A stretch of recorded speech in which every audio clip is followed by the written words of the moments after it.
push the button. The record button. Yep.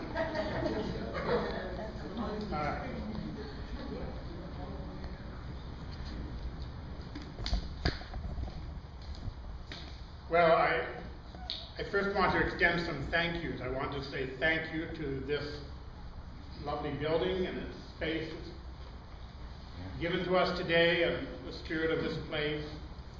This is actually the third or fourth time that I've spoken here at this church, and it's always been a lovely experience.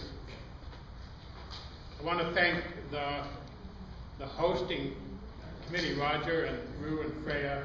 Wow, you have done a terrific job.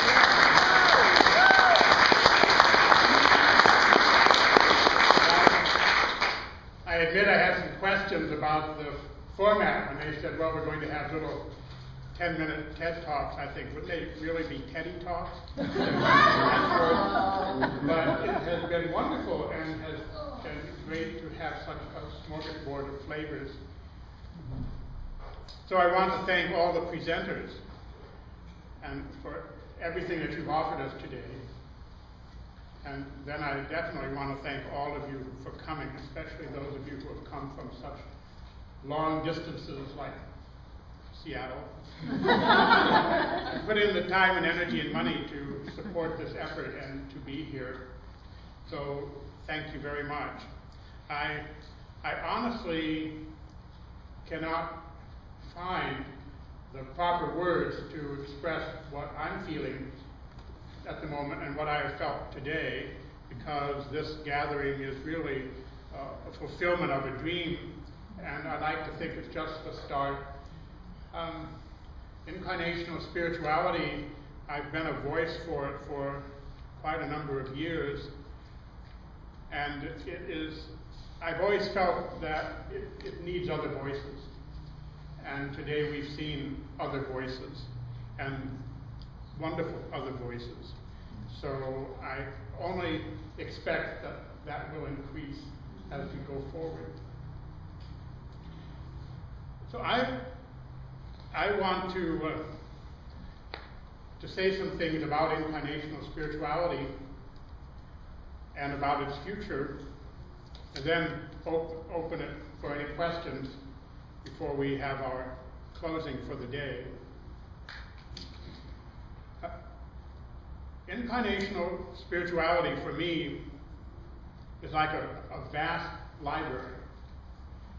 And this is not exactly a metaphor. In fact, in some ways it's not a metaphor at all, because in all the years I've been doing this work, and as you know, those of you who have taken my classes, when I tune into what I think of as the field of thought and energy and spirit from which these ideas and principles have been emerging, and it has truly been a collaborative effort. It's for me like entering into a really vast library. And it's always, without exception, an experience that verges on the overwhelming and at times, in fact, becomes overwhelming, because there is so much there in this field of presence. And so I feel that I've just taken a few books off the shelves, and there's so many other books still to be read and presented. There's so much more to the library than any one person could ever hope to articulate, and hence again the need for lots of people working in the library and sharing with the world what they're discovering. So for me, one of the beginnings of incarnational spirituality was when I began work with my non-physical mentor, whom I call John, back in 1965, and he basically said our work was to help the personality and the soul come closer together. The reason being that there was a great desire on the part of the inner world, or at least some of the inner worlds, this particular library staff, I suppose, for a deeper collaboration between the non-physical and the physical worlds. But there was an obstacle that stood in the way, and John used to call this obstacle the challenge of the transpersonal.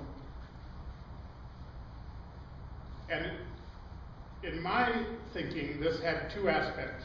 The first aspect was, when we think of spirit and spirituality, we think about going up, not down. And so we privilege up. We privilege the transpersonal, the transcendental, everything that's higher than where we are. And the second aspect was related to that, was that we privilege those consciousnesses, those intelligences that seem to us to be coming from up. So we privilege those who represent for us the transpersonal. And John's point was incarnation truly is a wholeness, and all elements that make it up are important. It's a partnership. So in using these terms, the down is a partner to the up, and the personal is a partner to the transpersonal. So you need both. But in order for the down to effectively partner with the up, the down has to stop thinking of itself as a down. And it has to stop thinking of the up as an up. And this means, in effect, that from John's point of view, it meant that we needed a new vision of the incarnate self, of all the elements of the incarnate self, the body, the personality, the heart and mind, the human experience, and not have a perspective that diminished it in relationship to spirit or the transcendental. And the reasons were, from his point of view, really practical. One was that for a being like him, he carried a lot of presence. He was a highly energetic entity. And it literally took me about a month before my physical body stopped reacting to his presence whenever he would show up. And the way this happened was we had sessions twice a day. I would tune into him, he would come, and initially my body temperature would plummet. I would literally start to shake, and was physically very uncomfortable in his energy field. So the way I handled it was to wrap myself in an electric blanket and plug it in and turn it on. And I was working then with a wonderful woman named Rhoda Blinds, who was such a wise and loving individual, and I would have to hold her hand. I had to make physical contact with somebody to help me hold this force of John's energy. Eventually all that settled down and it wasn't necessary anymore, but it did show me that the subtle realms, when taken out of a religious context, out of mythology, out of legend, it's just another ecology. But it's an ecology that carries certain characteristics. And so, in a way, it's as if a being who lives in the deep ocean, if a whale came and said, I'm going to collaborate with you on the land, we have to learn how to swim. The whale has to learn how to not kill us with its size. And this whole business of learning to honor the down by not seeing it as a down was, in a way, the equivalent of learning to swim. That we could come before an inner being, could be an angel, could be somebody like John, disincarnate who had once been incarnated, but had not for quite a long time. whatever it happened to be, it wouldn't have to be a lofty, high being. It could be an elemental, but a nature force, but they still carry a lot of power. But to be able to stand in the presence of such an entity and say, we are equal. We are both sacred beings. And because I know my sovereignty, my sacredness, my value in the life of the world, we can be partners. Otherwise, it would tend to devolve into a master-subject relationship. And John said, we can't deal with that. If we come to you and you begin worshiping us, or you surrender your energy to us, or you surrender your will to us, no partnership is possible. So that was one of the very practical reasons why he said it's important, from their point of view, to begin to honor the physical incarnation in one's incarnate self. But he also, obviously said, well, it's important to you anyway, because that's how you bring the power of your generative being into connection with the world. So in a way, that was the nascent beginnings of what later has become called incarnational spirituality.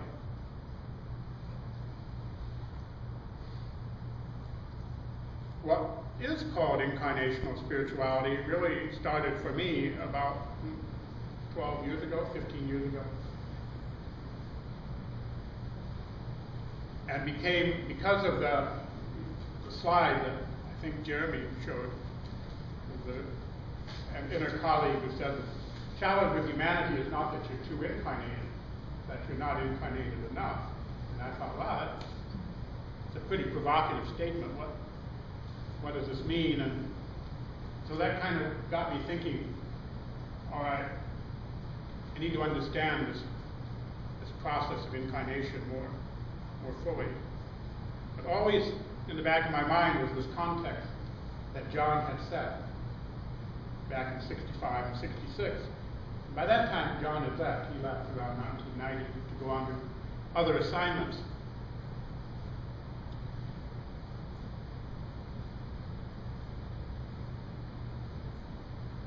As I say, incarnational spirituality was for me this, and still is, this great field of presence to which many intelligences are contributing. And it's like as I say, it's like a library, and I go into the library and I see what I can bring out and articulate as best I can. But there are so many directions I could take once I go into it. I could turn right, I could turn left, I could go forward. It's like in any library. Where do I go? Do I go to the astronomy section, the biology section, the government section? So it seemed to me the place for me to start was to look at the actual process of incarnation. And the reason that was the place for me to start was because when I was 7, I had this out-of-the-body experience of recapitulating my own incarnation, of the processes I went through to take up a physical body.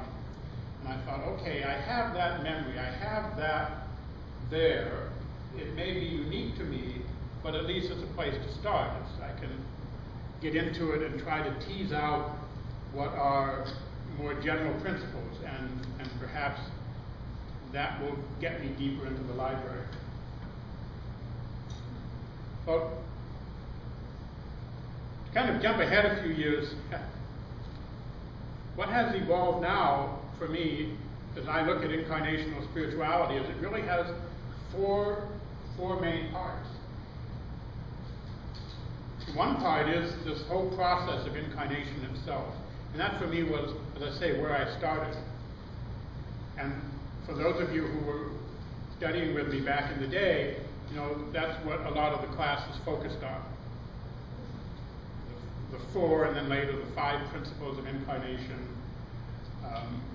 sovereignty, self-light, issues like that.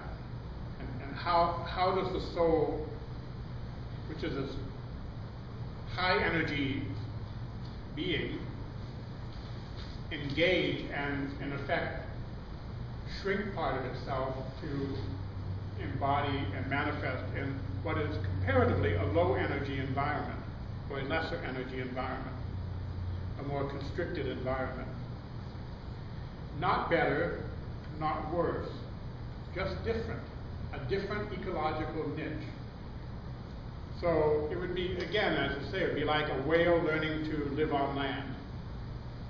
And what does it have to do to become a land creature, or at least to engage with the land environment? So that was the main thrust that I was exploring. And then, somewhat against my will, I have to say, there began to evolve and emerge a whole other aspect, which was part of my life, but I never, honestly, in a million years, dreamed I would be teaching it. And that is the whole area of work with the subtle worlds and how to engage the subtle worlds. And if and one reason I thought I would never teach it is because I never learned it. I honestly didn't know how to teach it because it's always been there for me. How do you teach somebody to see blue if you've always seen blue? And that's still something of a challenge for me. I'm still wrestling, but I'm working at it. But it was this other aspect that really was there in my relationship with John when he said, this partnership between the physical and non-physical worlds is really important because the Earth is a whole entity. And both sides of this entity, as far as modern humanity is concerned, aren't communicating with each other. But they could. And in fact, given what the world is entering into and the kind of global challenges we're facing, we need to. And John was really explicit, and I've realized this over the years anyway, that we have this history of relationship with the subtle world. I mean, it's been part of human culture since forever. And it has tended to take the form of oracles and sibyls and prophets and revelations and guidance from on high, and that whole sense of here is the more authentic, truer, real world, and here's this kind of grubby place. and we need to be instructed, we need to get guidance, we need to get helpful hints about the future from those who know better or know more. And John said, in many ways, we know less than you do, because you're the ones who are the experts in the physical world, and much of what I experience, he would say, isn't really applicable to you, because the world in which I live is structured so very differently. What does a whale have to say that would help me in navigating the freeway or growing crops? But what was the gift that could be offered, what the potential was what I call collaborative mind, which is, and this is basically how John and I often work and how I continue to work with the subtle worlds. It's where a joint field of thought and feeling and vision is created that's held by multiple consciousnesses, so that each of the individual consciousnesses is enhanced in its ability to see or think. This is not at all an unfamiliar principle, because in a human context we would call it brainstorming, or we would say, well, two heads are better than one, or I think we've all had the experience that we get together with somebody and we start talking about something and suddenly it's like our minds become alive. Perhaps many of you had it today. I know I was having it here today. your mind becomes alive, and you begin making connections and seeing things and thinking things that you might never have done if you'd been on your own. So that is, in a way, is what the subtle worlds have to offer, is not so much guidance from invisible experts, but partnering with invisible colleagues who are in many ways our complement, and who can offer their perspective joined with our perspective. So the work with the subtle worlds has become now one of, I guess you'd say, one of the pillars of IS, certainly one of the areas of teaching and work within Lorian. And the third one that has been arising has been the work with Gaia, the work with nature and the world soul and just the world around us. And you've heard all three of those elements articulated today by different folks. Catherine talking about working with allies, Tim with the underbuddies, and that's very much a subtle world kind of thing. Kathy and Dan and Julie talking about the love for the incarnate self and the strengthening of the incarnate self and standing in sovereignty. Others have talked about nature. Judy talking about her relationship with the trees and power of nature and working with nature. So there are these three elements, they're like three sections of the library that have now evolved and emerged and come to the fore in the IS work.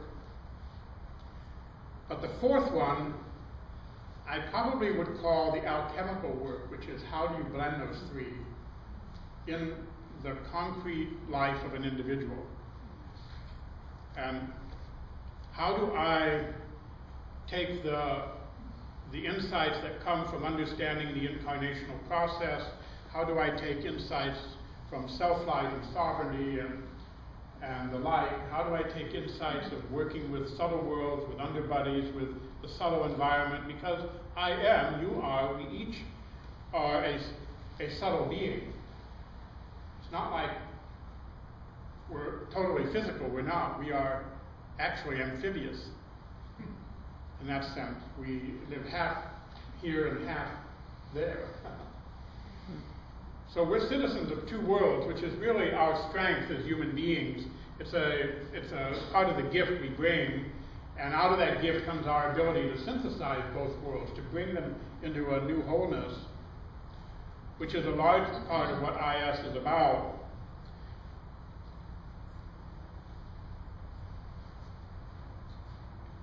And then what about the work with Gaia, with nature, with the environment around us? All these things, ultimately, as Dan was saying, we're hosting them, and I love that expression, we're hosting them, and we alchemically have to find how they blend. And the thing about alchemy and chemical reactions in general is that at times they can be explosive, and at times they fizzle out, and at times everything goes just right, and something new emerges, but it's work. And I think this is a key to what incarnational spirituality is about. It's about saying, it really is a gift for me to be in this world. It is my soul's gift to this world. It is the world's gift to me.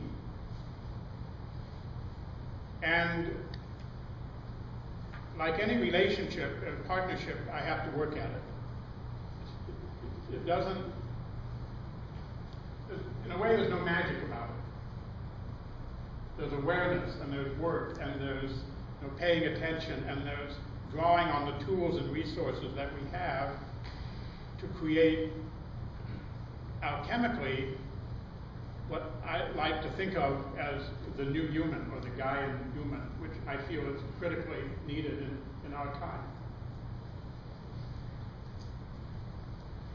But here's the wonderful thing, and this is, I think, what makes IS both wonderful and powerful, certainly in my experience, but also challenging to define and to describe is that once it gets into this fourth circle of the alchemical work that each of us does, it becomes profoundly improvisational and unique. And how I do it and how you do it are going to be two different things. And if you look at me and say, well, David's a model for how it should be done, that won't work in IS. And if I look to you and say, well, Deborah, that's how it should be done, or Ross, or Jeremy, or Tim, that won't work. I have to find how my incarnation is a unique relationship with the world, what I need to do, what I'm called to do, how I can do it. And this has not actually been an easy lesson for me, because there was initially a time when I started going into this library, so to speak, when I realized that this was the work I was undertaking, when I thought, I've got to represent the whole library.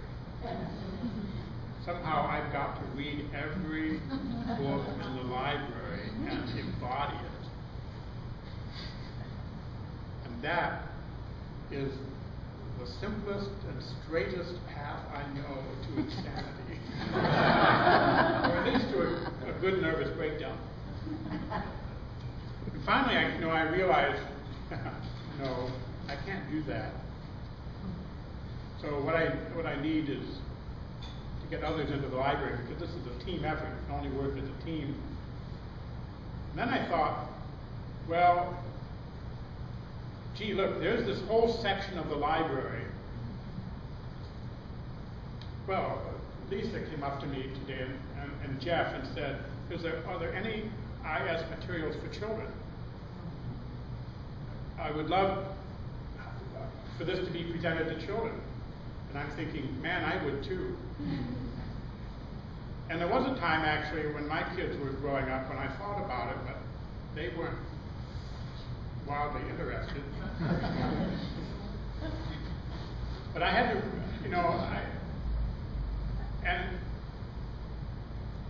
and Duncan wrote me a wonderful letter saying, how does IS deal with the darker side of the human experience? And it does, or it can.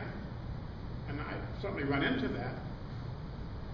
But it's not a huge part of my experience. I'm not a therapist. I don't run into people who are suffering deep stuff. And frankly, I don't know I'd know what to do if I did, you see. It's not my training.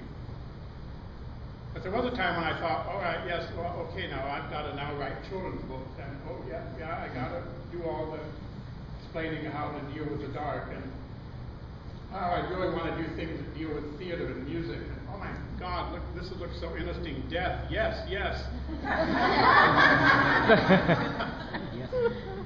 Let me write about death. And you just come to a point where you say, no. This isn't yours, David. Look what you can do. This is your task. Do your task well. Let others do their task well. Those things will be done. Others who have the wisdom and the knowledge and the skill and the expertise and the passion and the desire will discover how to do that. And if I do my work well, you will know how to do that. And you will know the library and will act out of that library as you discover it in your own heart and mind.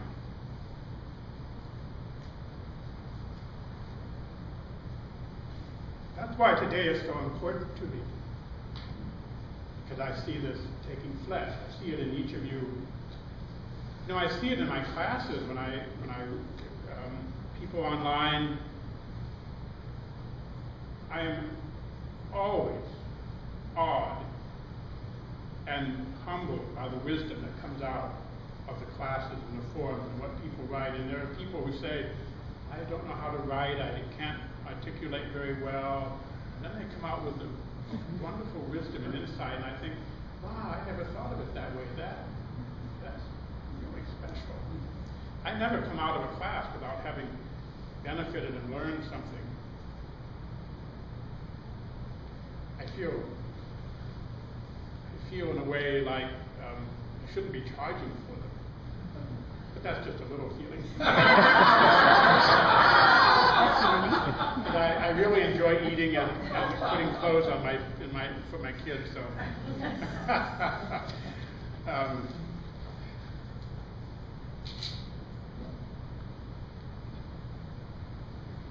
the future of IS is really being embodied in this room, and I like to think that it will spread beyond what we're doing here and will become a genuine gift to our world. That is, it has been my intent, I know it's your intent. If we really appreciate this nascent and developing spirituality, we want it to be a gift to our world. The thing about it is, as Jim was indicating this morning, if a person practices incarnational spirituality, they can't say, well, I'm an incarnationalist. It doesn't work the same way as saying, well, I'm a Christian, or I'm a Buddhist, or I'm a Muslim. What you would say is, I'm a person. I'm a person. I'm a sacred presence in this world. Not because I originated in a sacred place, but because incarnation itself is a sacred act. And the very act of being here in a body is an act of sacred power. We're not sacred because we have souls or because we originated with God. I mean, all that's true too, but our sacredness as individuals doesn't come from our origin. It comes from our current whereabouts. It comes from our presence as embodied and incarnate human beings. And within each of us is this radiant, this generative presence that we can gift to our world. And it's for each of us to discover how to do that. That, I think, is maybe IS's greatest gift, or one of them. Who knows what its greatest gift? Probably many great gifts. But